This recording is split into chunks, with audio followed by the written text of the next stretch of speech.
Hola a todos, estamos nuevamente en nuestra sección para entender. Esta vez para analizar lo sucedido ayer con este apagón que implicó a redes sociales como Facebook, Instagram y WhatsApp, que simplemente dejaron de funcionar por alrededor de 6 horas. Para entender este tema estamos esta vez con Eric Iriarte, él es abogado y experto en temas informáticos y de redes. Hola Eric, ¿cómo estás? Hola David, un gusto compartir contigo. Eh, la caída de estas redes sociales el día de ayer tuvo un impacto económico muy significativo que nos gustaría entender en toda su magnitud. Muchas personas y muchas empresas venden a través de estas redes sociales y exclusivamente a través de ellas, muchas. Entonces, que durante 6 horas no hayan estado funcionando ha implicado pérdidas económicas millonarias. Explícanos un poco ese tema, por favor, Eric. Mira, en efecto hay una forma de medir directamente el impacto económico, que es la caída en cerca de 6% del valor de las acciones de Facebook como grupo, que sería Facebook, Instagram y WhatsApp. Esa es la manera más directa. Segundo, hay que medir cuánto ha dejado de ganar Facebook por sus clientes, y sus clientes no son los usuarios finales. Sus clientes son las compañías que utilizaban a Facebook, a Instagram y a WhatsApp como plataforma de utilización para publicidad, para ofertar sus productos en relación a luego una discusión más larga que son los algoritmos de la propia información de los usuarios. Una tercera línea de tratar de entender cuánto ha sido el impacto económico son los pequeños negocios y los emprendedores que utilizaban el marketplace de Facebook, que utilizaban el Instagram para mostrar sus productos. Mi sobrina vende sus aretes a través de Instagram y no podía vender el día de ayer, o la utilización de WhatsApp como herramienta de comunicación entre diferentes actores. Un tercer factor es la utilización por parte de los usuarios individuales de otras plataformas. ¿Por qué? Porque muchas de estas otras plataformas, para identificarlo, te dicen, ¿cómo quieres identificarte? ¿Con tu correo o con tu cuenta de Facebook? Estas llaves de identificación con la cuenta de Facebook, entonces también le impidieron a los usuarios acceder a otras plataformas con el consiguiente impacto económico para dichas plataformas. Hay un quinto aspecto de impacto que tiene que ver con la información. Ustedes son un medio eminentemente digital. Imagínate que solamente hubieran utilizado Facebook, pues ayer no pudieron transmitir nada. Entonces, el impacto sobre el acceso a información o la emisión de información, como el siguiente publicidad que va asociada a la distribución de contenidos, también tiene que ser medida, pero no es clarificada porque no se sabe cuántos medios son solamente digitales. Y una última forma de medir tiene que estar en el impacto económico social. Las entidades públicas que tenían redes como Facebook o como Instagram para informar, para permitir que la ciudadanía pregunte, para interactuar, cayeron. Y también los servicios que tienen que ver con el trabajo remoto, los negocios propios, las coordinaciones de grupo, las coordinaciones de trabajo o los servicios educativos. Escuelas que simplemente el día de ayer tuvieron que cerrar porque los maestros no podían mandar la tarea, no podían mandar la clase porque la mandaban como un audio y similares. Todos estos impactos, el único realmente medible es cuánto cayeron las acciones de Facebook, porque los otros no son cuantificables. Además, esto nos habla de cuán dependientes nos hemos vuelto de estas plataformas y del peligro de que solamente una compañía controle tantas a la vez. Se está cuestionando mucho esta suerte de monopolio que habría en las redes sociales, en la que una compañía como Facebook es propietaria de cada vez más redes sociales, ¿no? Es la idea de la integración vertical, ¿no? Es la idea de que si tú eres excelente en un tema, vas a aquellos que te sirven para ir mejorando o aumentando la cantidad de contenidos. ¿Cuál es el objeto de Facebook? Es obtener la mayor cantidad de información de los individuos para poder tener mejores fichas de identificación de los individuos y decirle a las empresas que necesitan publicidad, hey, ¿quieres un perfil de alguien sumamente especializado? Lo tengo yo. Pero para esto, los usuarios también se han vuelto parte de la ecuación, ellos mismos compartiendo su propia información porque los atraen de determinada manera. La discusión que tiene hoy día hoy en el Parlamento tiene que ver con qué métodos estaba utilizando Facebook para retener a los usuarios de diversas edades. Esto lo pueden haber visto en un documental que hubo en Netflix hace algunos meses sobre el dilema de las redes sociales, pero el año pasado, antes del cambio de elección en Estados Unidos, ya se cuestionaba sobre el tema de qué tan grande y si no hay que partir a Google, Amazon, a Apple y Facebook, ¿no? La GAFA que le pueden llamar. ligado a discusiones que se tuvieron a inicio de 1900 de integración vertical y que partieron las empresas de telecomunicaciones en su momento en Estados Unidos. Además, este apagón se da en medio de una crisis que ya tenía Facebook tras la revelación por el Wall Street Journal de documentos internos de la compañía filtrados por una ex trabajadora que revelan que, digamos, cuando había un conflicto entre el interés público y el interés de la compañía, Facebook siempre optaba por su propio beneficio, así sea en detrimento del bien común, digamos.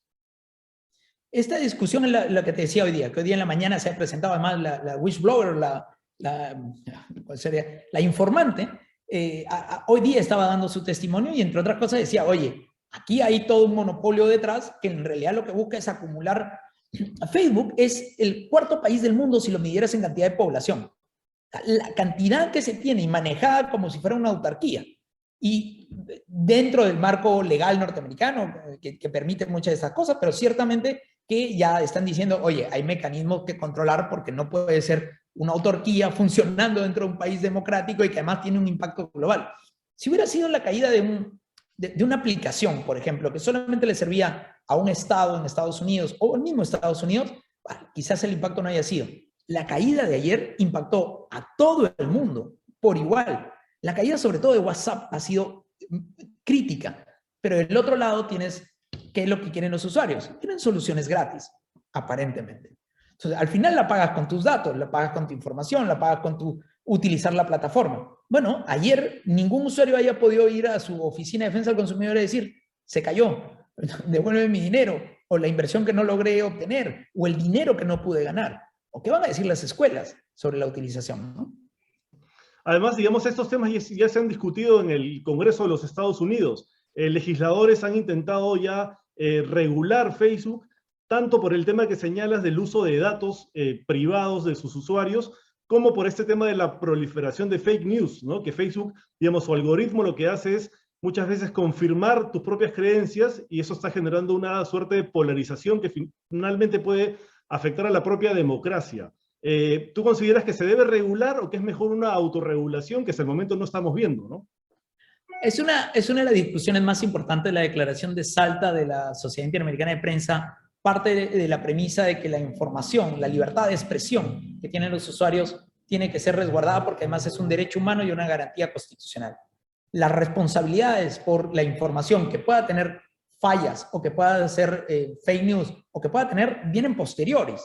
Si tú generas que las plataformas se vuelvan guardianes o custodios de la verdad, dándole la tarea de tú tienes que revisar antes que el contenido se publique, uno, el Estado está cediendo su derecho sancionador, pero por el otro lado estás generando un tipo de censura previa. Entonces tienes este delicado equilibrio en el cual la libertad de expresión no requiere de censura previa, pero sí requiere un control posterior. ¿Cuánto demora el control? Si fuera un diario, una emisión en papel, pues es relativamente controlable porque tienes un número finito de ediciones o puedes estar mirando directamente qué es lo que se publica. Pero cuando lo que tienes es una emisión de un contenido digital, Facebook recuerdo que comenzó a censurar ciertas imágenes, pero su tabla de control moral eran sus propios programadores. Entonces, comenzaron a censurar cuestiones raciales, sobre todo, de aquellos que no eran como ellos. Pero no era necesariamente un tema racial per se de discriminación, sino el punto de partida de modelo que habían utilizado. Estas dinámicas que se tienen que entender para los algoritmos, colócalo también para una discusión de qué es lo correcto, qué es verdad y qué es mentira. Hay gente que efectivamente cree que vacunarse es malo por una cuestión religiosa. Y hay otros que en realidad quieren decir que es malo porque quieren afectar al gobierno. Bueno, ¿cómo delimitas cuál es cuál? Súper difícil, ¿no? Digamos, lo que se pretende es que la autorregulación funcione, como sucede con los medios de comunicación tradicionales, por llamarlos de alguna manera, ¿no? Pero en el Senado de Estados Unidos se debate constantemente, se le ha citado al propio Mark Zuckerberg a que explique cómo es que Facebook hace para utilizar estos filtros, pero no funciona, digamos, ni la regulación desde el Estado sería positiva, por lo que señalas, ni una autorregulación que vemos que no se lleva a cabo si está en manos de los propios usuarios, ¿no? Mira las discusiones sobre los países que han tratado de regular de alguna manera macro, utilizando el argumento de fake news o utilizando el argumento de la mala utilización de la red. Tienes China, Rusia, Cuba, Venezuela, Nicaragua, Arabia Saudita. digamos que no es necesariamente nuestro top modelo de lo que queremos como democracia. Claro, del otro lado también tienes una Alemania donde dice, ok, acá hay un problema y tienes que asumir tus responsabilidades y mejorar tu mecanismo de control, a posteriori, no a priori.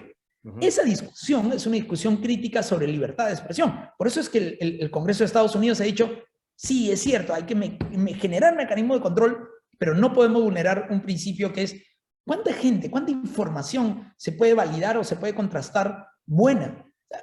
Yo creo que la crítica a las fake news es que nos molestan, ¿sí? Nos molestan en diversos rangos, pero la capa es tan chiquita, puede ser menos del 0.5% de la información, que el resto de la información es tan valiosa que si termina por regular ese pedacito, controlando todo el resto, ¿qué va a ser lo siguiente? Ok, ya no son fake news, ahora son opiniones contrarias a la línea del gobierno. Ok, depende del gobierno, ¿no?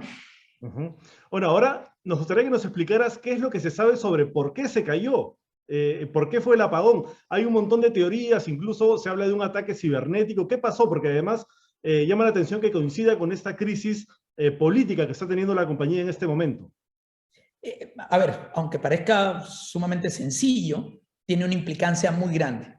El Internet se basa en el Internet moderno que conocemos. El Internet clásico tiene otra forma. El Internet moderno, que son los nombres de dominio, es decir, epicentro.tv. Epicentro.tv, que es el nombre de dominio, detrás tiene lo que se denomina un número IP. Una combinación de números, que son 4 números, del 0 al 255, combinados. Una combinación X. Cada vez que alguien coloca en su navegador epicentro.tv, por detrás de la red, por detrás del sistema, los servidores raíz llevan hasta este número IP, que es en realidad lo que está conectado. Siendo así, si esta tabla la hago desaparecer de la red, porque se borra, la cambio una letra, cambio un número, simplemente los usuarios no van a poder llegar hasta el sitio. Bueno, aparentemente y técnicamente alguien, no se sabe si estaba realizando una actualización, si fue un ejercicio adrede o simplemente se equivocó, borró los números IP relacionados a los números de dominios de Facebook, Instagram y WhatsApp, todo junto. Claro, pero esto dices, oye, pero lo arreglo automáticamente y ya. Bueno, el efecto es un efecto como si tiraras una piedra dentro de una laguna.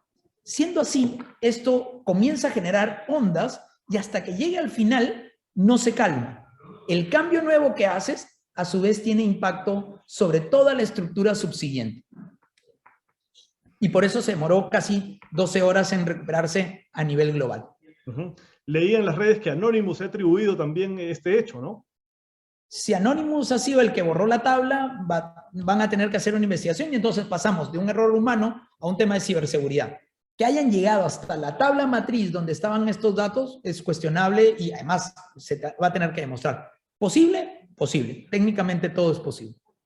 Ahora, este apagón, sumado a la crisis que ya venía enfrentando la compañía, ¿crees que va a provocar un cambio en la forma como se viene llevando el negocio? Algunos están demandando la renuncia de Mark Zuckerberg, por ejemplo. Mira, la Junta, cuando tienes una empresa que cotiza en bolsa, tus accionistas tienen un peso específico, dependiendo además de quiénes son los accionistas. Hay que ver claramente cuál es la distribución. Entiendo que Zuckerberg sigue teniendo la mayoría de las acciones, con lo cual la mayoría todavía sigue mandando, ¿no?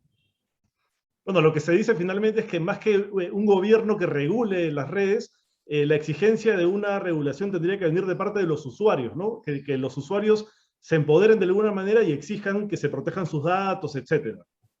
Pero si tienes este empoderamiento por parte de los usuarios, la primera pregunta a hacerse es, los usuarios tienen los servicios gratis y más cosas gratis. Y es que es errado.